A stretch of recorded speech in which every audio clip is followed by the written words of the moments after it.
Welcome है friends हमारे YouTube channel success अड्डा 91 में। फ्रेंड्स बहुत ही महत्वपूर्ण क्वेश्चन है जो कि आने वाली सभी परीक्षाओं के लिए वेरी वेरी इंपॉर्टेंट है। तो फ्रेंड्स बिल्कुल वीडियो को स्किप ना करें और पूरा वीडियो लास्ट तक देखें। फ्रेंड्स सभी क्वेश्चन प्रीवियस ईयर में पूछे गए हैं और मोस्ट रिपीटेड क्वेश्चन है फ्रेंड्स। तो फ्रेंड्स ज़्यादा से ज़्यादा आप लोग कमेंट बॉक्स में आंसर दें। अगर क्वेश्चन आता है तो आंसर जरूर दिया करें फ्रेंड्स। सिंपल क्वेश्चन है, आंसर दें। पढ़ें क्वेश्चन को। Dengue virus is a. Dengue virus क्या है फ्रेंड्स, बताएं क्या होगा इसका right answer. Dengue virus is a. Dengue virus एक है। अब ये क्या है फ्रेंड्स डेंगू वायरस। तो फ्रेंड्स यहाँ पे ऑप्शन ए आपका राइट होगा। ये फ्रेंड्स एक प्रकार का अरबो वायरस होता है। ठीक है, जो डेंगू वायरस है ये एक प्रकार का अरबो वायरस होता है। चलिए यहाँ पे एक्सप्लेन देखते हैं। डेंगू वायरसेस एक प्रकार का अरबो वायरसेस होता है जो एडीज एजिप्टी मॉस्किटोज के द्वारा फैलता है फ्रेंड्स। ये एडीज एजिप्टी मॉस्किटोज के द्वारा फैलता है। एडीज की कुछ प्रजाति दुखदाई कीड़े होते हैं और कुछ डेंगू फीवर जैसी बीमारियां फैलाते हैं फ्रेंड्स। चलिए फ्रेंड्स अगला क्वेश्चन है क्वेश्चन नंबर 2। पढ़ें क्वेश्चन नंबर 2 को और आंसर दें। देखिए फ्रेंड्स वही क्वेश्चन है, थोड़ा सा बस घुमा देते हैं क्वेश्चन को, पर तरीका थोड़ा चेंज कर देते हैं। ठीक है, causative organism of dengue fever is. देखिए फ्रेंड्स वही क्वेश्चन सेम पूछा गया। ठीक है, डेंगू बुखार का कारक जीव कौन सा है। अभी आपने जस्ट पढ़ा है फ्रेंड्स। ठीक है, अरबो वायरस। ठीक है, ऑप्शन सी यहाँ पे आपका राइट होगा। Causative organism of dengue fever is, तो यहाँ पे अरबो वायरस है। चलिए फ्रेंड्स अगला क्वेश्चन है क्वेश्चन नंबर 3। पढ़ें क्वेश्चन नंबर 3 को और आंसर दे। देखिए फ्रेंड्स बहुत ही सिंपल क्वेश्चन है, सभी को पता होगा। प्लेटलेट काउंट डिक्रीजेज इन। प्लेटलेट काउंट की कमी आती है फ्रेंड्स किस बुखार में या कौन सी बीमारी में प्लेटलेट जो काउंट होते हैं वो कम हो जाते हैं। तो ये सभी को पता है फ्रेंड्स। देखिए टाइफाइड में भी ऐसा नहीं होता कि टाइफाइड में प्लेटलेट काउंट कम नहीं होते, इसमें भी प्लेटलेट काउंट कम होते हैं, पर धीरे धीरे। बट यहाँ पे जो सबसे ज़्यादा तेज़ी से अगर प्लेटलेट काउंट कम होते हैं, प्लेटें आपकी कम होती हैं, तो फ्रेंड्स यहाँ पे आपका डेंगू वायरस है। ठीक है, ये इतना ज़्यादा खतरनाक होता है फ्रेंड्स कि अगर सही से व्यक्ति को इलाज ना मिले तो दो तीन दिन में ये मौत के करीब पहुँचा देता है। ठीक है, डेंगू बुखार बहुत ही ज़्यादा खतरनाक होता है। बाकी आपके टाइफाइड में भी फ्रेंड्स प्लेटें कम होती हैं, बट यहाँ पे धीरे धीरे तो इसमें जल्दी आपको दिक्कत नहीं होती है। बहुत ज़्यादा जब लंबे समय तक ये चलता है, क्योंकि देखिए टाइफाइड फीवर ऐसा फीवर होता है फ्रेंड्स जो बहुत ज़्यादा लंबे समय तक चलता है। ये आपके हड्डियों में भी बस जाता है और ये एक एक साल तक चल जाता है। ठीक है, लेकिन ये धीरे धीरे आपको तोड़ता है। बट यहाँ पे जो डेंगू है ये बहुत ज़्यादा आपकी प्लेटों को ख़त्म कर देता है, बहुत जल्दी से ख़त्म करता है। ठीक है, 2 से 3 दिन में बहुत ज़्यादा घातक होता है ये डेंगू फीवर। तो यहाँ पे जो प्लेटलेट काउंट आती हैं, जो कमियाँ आती हैं प्लेटलेट काउंट में, तो ये फ्रेंड्स डेंगू फीवर की वजह से ही आती हैं। अब यहाँ पे हम एक्सप्लेन देखते हैं फ्रेंड्स कि डेंगू के लगभग 5% जो पेशेंट होते हैं उनमें सीवियर न्यूट्रोपेनिया अर्थात डिक्रीज प्लेटलेट काउंट और थ्रोम्बोसाइटोपेनिया के साथ लंग्स तथा ब्रेन में ब्लीडिंग होने को डेंगू हेमोरेजिक फीवर अर्थात DHC कहा जाता है। डेंगू के लगभग 5% जो पेशेंट होते हैं उनमें सीवियर न्यूट्रोपेनिया और थ्रोम्बोसाइटोपेनिया के साथ लंग्स तथा ब्रेन में ब्लीडिंग होने को डेंगू हेमोरेजिक फीवर कहा जाता है फ्रेंड्स। चलिए हम अगला क्वेश्चन देखते हैं फ्रेंड्स क्वेश्चन नंबर 4। पढ़ें क्वेश्चन नंबर 4 को और आंसर दें। चलिए फ्रेंड्स क्वेश्चन को पढ़ें। क्वेश्चन नंबर 4 है, which of the following is not a characteristic of dengue haemorrhagic fever. निम्नलिखित में से कौन सी विशेषता डेंगू रक्तस्रावी बुखार की नहीं है। बताएं फ्रेंड्स क्या होगा इसका right answer. Which of the following is not a characteristic of dengue haemorrhagic fever. निम्नलिखित में से कौन सी विशेषता डेंगू रक्तस्रावी बुखार की नहीं होती है फ्रेंड्स। तो देखिए यहाँ पे ऑप्शन बी फ्रेंड्स राइट होगा, थ्रोम्बोसिस। ठीक है, यहाँ पे ऑप्शन बी आपका राइट होगा, थ्रोम्बोसिस। चलिए फ्रेंड्स यहाँ पे थोड़ा सा एक्सप्लेन देखते हैं कि डेंगू या फिर सॉरी यहाँ पे due to neutropenia in DHF the risk of thrombosis is decrease. चलिए नेक्स्ट क्वेश्चन है फ्रेंड्स क्वेश्चन नंबर 5। पढ़िए क्वेश्चन नंबर 5 को और आंसर दें। देखिए सिंपल क्वेश्चन है फ्रेंड्स, बहुत ही ज़्यादा सिंपल है। आप क्वेश्चन को अच्छे से पढ़ें फिर आंसर दें। Break bone fever is the other name for which one of the following. हड्डी तोड़ बुखार निम्नलिखित में से किसका दूसरा नाम है? बताएं फ्रेंड्स क्या होगा इसका right answer. Break bone fever सभी को पता है फ्रेंड्स, कई बार आप पढ़ चुके होंगे। ठीक है, break bone fever is the other name for which one of the following. हड्डी तोड़ बुखार निम्न में से किसका दूसरा नाम है? तो फ्रेंड्स ये देखिए डेंगू बुखार है, इसे हड्डी तोड़ बुखार के नाम से भी जाना जाता है। ठीक है, जो डेंगू है इसी में फ्रेंड्स क्या होता है, प्लेटलेट काउंट जो होती है बहुत तेज़ी से कम होती हैं। चलिए फ्रेंड्स अगला क्वेश्चन है क्वेश्चन नंबर 6। पढ़ें क्वेश्चन नंबर 6 को और आंसर दें। आप पढ़ें अच्छे से फिर आंसर दें। The drug of choice for कीमोप्रोफाइलैक्सिस। The drug of choice for कीमोप्रोफाइलैक्सिस of cholera is. हैजा की कीमोप्रोफाइलैक्सिस के लिए पसंदीदा दवा कौन सी है? बताएं फ्रेंड्स क्या होगा इसका right answer. The drug of choice for कीमोप्रोफाइलैक्सिस of cholera is. हैजा की कीमोप्रोफाइलैक्सिस के लिए पसंदीदा दवा कौन सी है? तो यहाँ पे फ्रेंड्स ऑप्शन बी आपका राइट होगा, टेट्रासाइक्लिन। ठीक है, ऑप्शन बी आपका राइट है, टेट्रासाइक्लिन। अब यहाँ पे हम एक्सप्लेन देखते हैं फ्रेंड्स।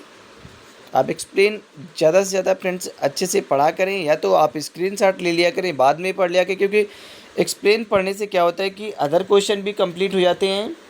क्वेश्चन तो आपका कंप्लीट ही होता है, अदर क्वेश्चन भी कंप्लीट हो जाते हैं। देखिए फ्रेंड, टेट्रासाइक्लिन 3 दिन सुबह शाम। ठीक है, जो टेट्रासाइक्लिन है वो 3 दिन सुबह शाम अर्थात बीडी। ठीक है, बीडी का मतलब होता है फ्रेंड्स सुबह और शाम, मतलब 2 टाइम। ये फ्रेंड्स आपको हम याद होना चाहिए कि ओडी जो होता है फ्रेंड्स, कहीं कहीं लिखा होता है ओडी। ठीक है, दिन में एक बार, इसका मतलब होता है ओडी का मतलब होता है दिन में एक बार। बीडी का मतलब होता है फ्रेंड्स दिन में 2 बार। ठीक है, बीडी मतलब 2 बार। और कहीं कहीं टीडीएस लिखा होता है। ठीक है, टीडीएस का मतलब होता है दिन में 3 बार।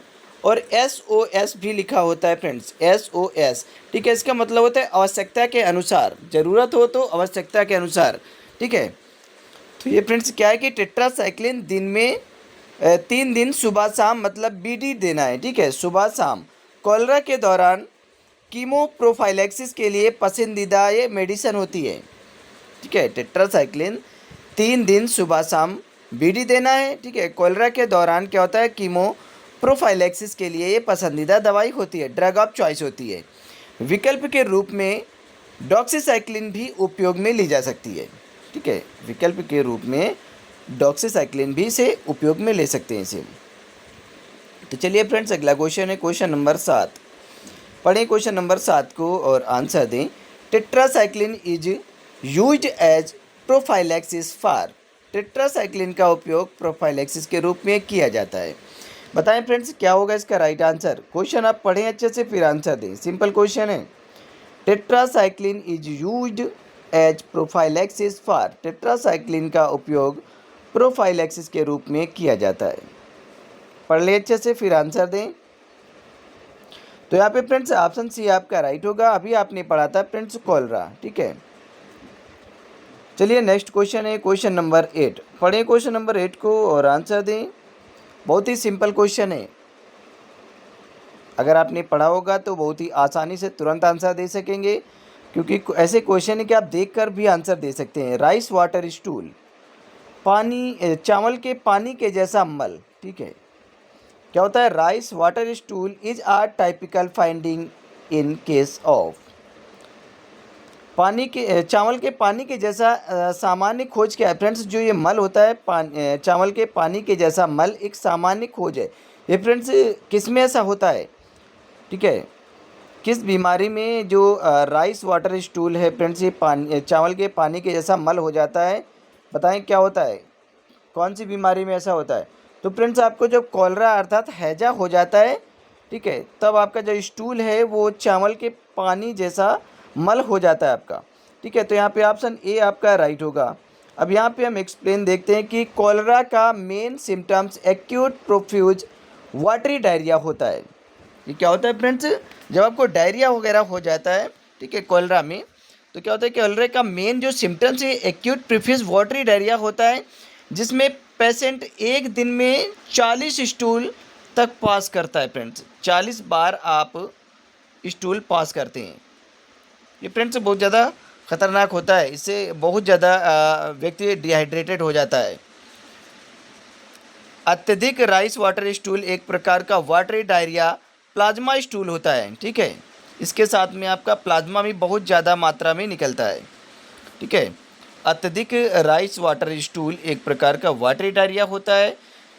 अगर कहा जाए तो ये प्लाज्मा स्टूल होता है, जो कोलेरा का हॉलमार्क होता है फ्रेंड्स, ठीक है। हॉलमार्क मतलब फ्रेंड्स, अगर आपका प्लाज्मा स्टूल के साथ में प्लाज्मा भी अगर आ रहा है तो पता चल जाता है कि आपको हैजा हुआ है, ठीक है। इसीलिए इसे कहा गया है कि ये जो कोलेरा का हॉलमार्क होता है, ये आपका प्लाज्मा जो स्टूल्स होता है, ये एक प्रकार का कोलेरा का हॉलमार्क होता है, ये एक पहचान होती है, ठीक है।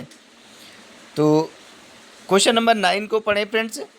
The mosquito that breeds mostly in artificial collection of water, बहुत बार आपने पढ़ा होगा, ठीक है। वह मच्छर जो अधिकतर पानी के कृत्रिम संग्रह में प्रजनन करता है। जहाँ पे आपने देखा होगा कि पानी इकट्ठा हो जाता है, वहाँ पे मच्छर प्रजनन करने लगते हैं, ठीक है।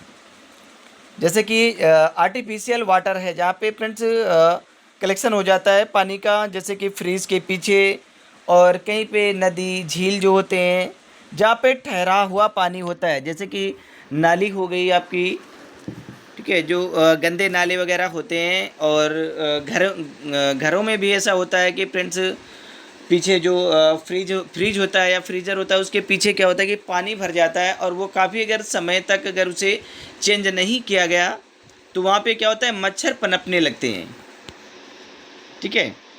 तो अब यहाँ पे बताएं कि कौन से मच्छर पनपने लगते हैं। तो फ्रेंड्स यहाँ पे एडीज मच्छर पनपते हैं, ठीक है। जो एडीज एजिप्टी मच्छर होते हैं, ये यहाँ पे पनपने लगते हैं फ्रेंड्स। तो चलिए फ्रेंड्स यहाँ पे थोड़ा सा एक्सप्लेन देखते हैं कि एडीज पानी के आर्टिफिशियल एक्यूमुलेशन मीन्स होता है, क्या होता है, इकट्ठा होना, ठीक है।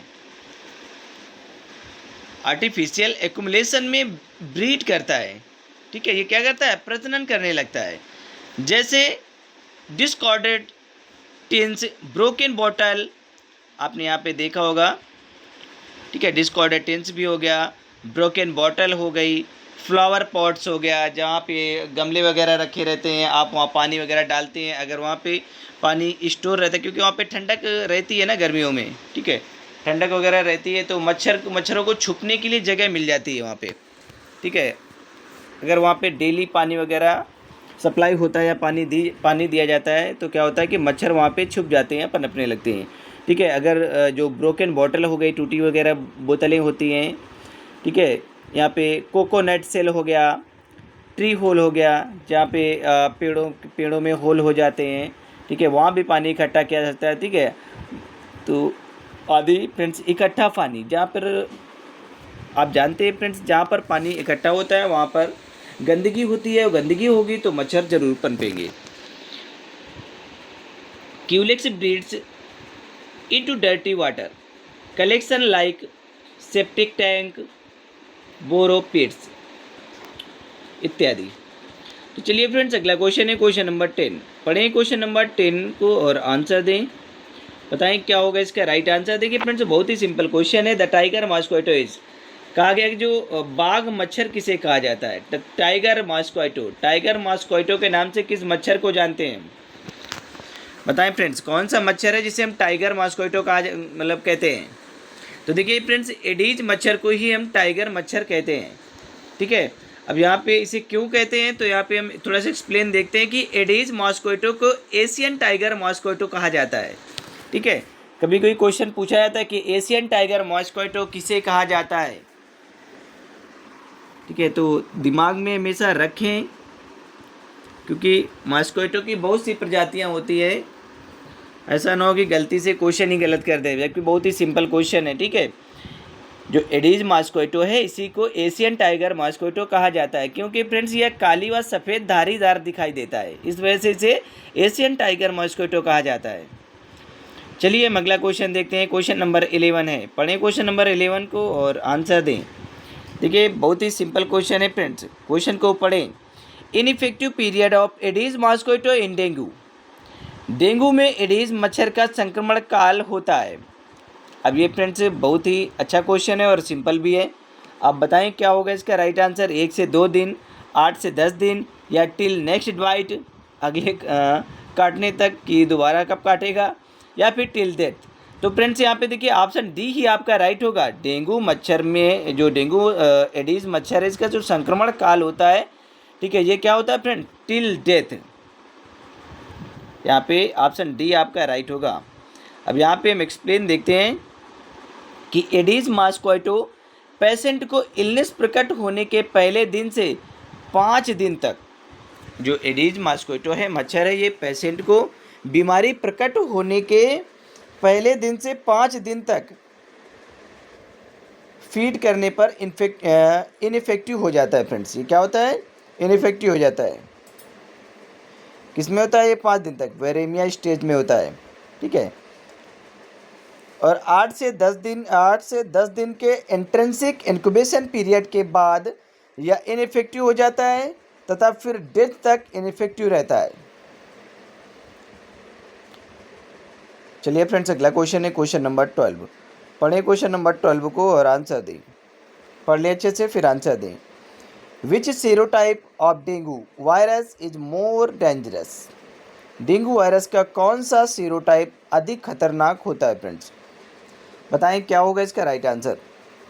विच serotype of dengue virus is more dangerous. Simple question है, बताएं क्या होगा इसका राइट आंसर। डेंगू वायरस का कौन सा सीरोटाइप अधिक खतरनाक है। तो फ्रेंड्स यहाँ पे टाइप सेकेंड ये सबसे अधिक खतरनाक है।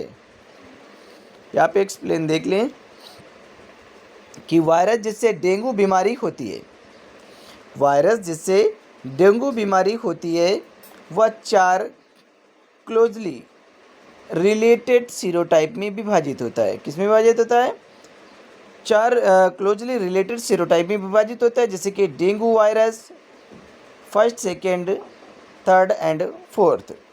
इनमें से टाइप सेकेंड जो सीरोटाइप है सबसे खतरनाक माना जाता है, क्योंकि इसके कारण severe haemorrhagic fever dengue shock syndrome होता है फ्रेंड्स। ये सबसे खतरनाक होता है फ्रेंड्स। इसके कारण severe haemorrhagic fever dengue shock syndrome, जिसकी मृत्यु दर सबसे अधिक होती है फ्रेंड्स। मैंने पहले बताया था फ्रेंड्स, ये डेंगू जो फीवर होता है ये बहुत ही ज़्यादा खतरनाक होता है, ठीक है। ये आपकी प्लेटों को इतनी तेज़ी से तोड़ देता है, ठीक है, कि 3 से 4 दिन में अगर सही से इलाज ना कराया जाए तो ये मौत के करीब पहुंचा देता है और कभी कभी डेथ भी हो जाती है, ठीक है। ये बहुत ही ज़्यादा खतरनाक होता है, इसीलिए इसे ब्रेक बोन फीवर कहा गया है फ्रेंड्स। हड्डी तोड़ बुखार कहा जाता है, ठीक है। आपको चलने फिरने के भी लाले कर देता है, ठीक है। नेक्स्ट क्वेश्चन है फ्रेंड्स क्वेश्चन नंबर 13। ये फ्रेंड्स हमारा लास्ट क्वेश्चन है, ठीक है। आप अच्छे से पढ़ लें फिर आंसर दें। लास्ट क्वेश्चन है, डेंगू हेमोरेजिक फीवर वाले एक बच्चे को निम्न सभी देना चाहिए किसी एक के अलावा। अब एक को छोड़कर बाकी आप डेंगू फीवर के जो पेशेंट हैं उन्हें आप सब दे सकते हैं, एक को छोड़कर। यहाँ पे कोई एक ऑप्शन है जिसको छोड़कर आप सभी दे सकते हैं। तो बताएं फ्रेंड्स क्या होगा इसका राइट आंसर, गेस करें। A child with dengue haemorrhagic fever should be given all of following except 1। देखिए friends, give ORS, oral rehydration, ठीक है, सॉल्ट। देखिए फ्रेंड्स, जो ORS है इसे हम ओरल रिहाइड्रेशन सॉल्यूशन भी कहते हैं या फिर सॉल्ट भी बोल सकते हैं, ठीक है। If there is persistent fever, तो देखिए यहाँ पे ऑप्शन ए आपका राइट है, और यहाँ पे प्रिवेंट हाइपोग्लाइसेमिया, ठीक है, ये भी आपका फ्रेंड्स राइट है। ऑप्शन बी भी राइट है और ए भी राइट है। अब यहाँ पे option C rest and sleep, ये भी आपका राइट होगा, ठीक है, रेस्ट एंड स्लीप। बट यहाँ पे गिव एस्प्रिन नहीं देते, ठीक है। क्या होता है कि डेंगू फीवर में हम बच्चे को एस्प्रिन नहीं देते। ऑप्शन डी यहाँ पे आपका राइट है। अब यहाँ पे हम एक्सप्लेन देखते हैं कि डेंगू हेमोरेजिक फीवर वाले बच्चे में एस्प्रिन देना क्या होता है, मना होता है। क्या होता है, कंट्राइंडिकेटेड होता है, मना होता है, क्योंकि एस्प्रिन एंटी प्लेटलेट के रूप में काम करती है। जो एस्प्रिन है ये क्या करती है, एंटी प्लेटलेट के रूप में काम करती है। और प्लेटलेट डेंगू में पहले से ही कम होती हैं, ठीक है। क्या होती हैं, जो प्लेटें होती हैं, प्लेटलेट्स होती हैं, वो डेंगू बुखार में पहले से ही कम होती है, इसलिए एस्प्रिन नहीं देना चाहिए। इसलिए एस्प्रिन देने से ब्लीडिंग के अवसर बढ़ जाते हैं। क्या होता है कि एस्प्रिन देने से ब्लीडिंग के अवसर बढ़ जाते हैं तथा रेज सिंड्रोम भी हो सकता है आपको। तो give paracetamol and tepid sponge in high fever, ठीक है। Give paracetamol and tepid sponge in high fever. तो फ्रेंड्स हमारा लास्ट क्वेश्चन था। फ्रेंड्स कोई भी क्वेश्चन आपको ना समझ में आए फ्रेंड्स, या फिर आपकी अदर कोई क्वेरी हो, तो आप हमारे व्हाट्सएप ग्रुप नंबर पर आप हमसे संपर्क कर सकते हैं। हमारा व्हाट्सएप ग्रुप नंबर है 8009031680। तो चलिए फ्रेंड्स मिलते हैं नेक्स्ट वीडियो में, तब तक के लिए bye bye and take care.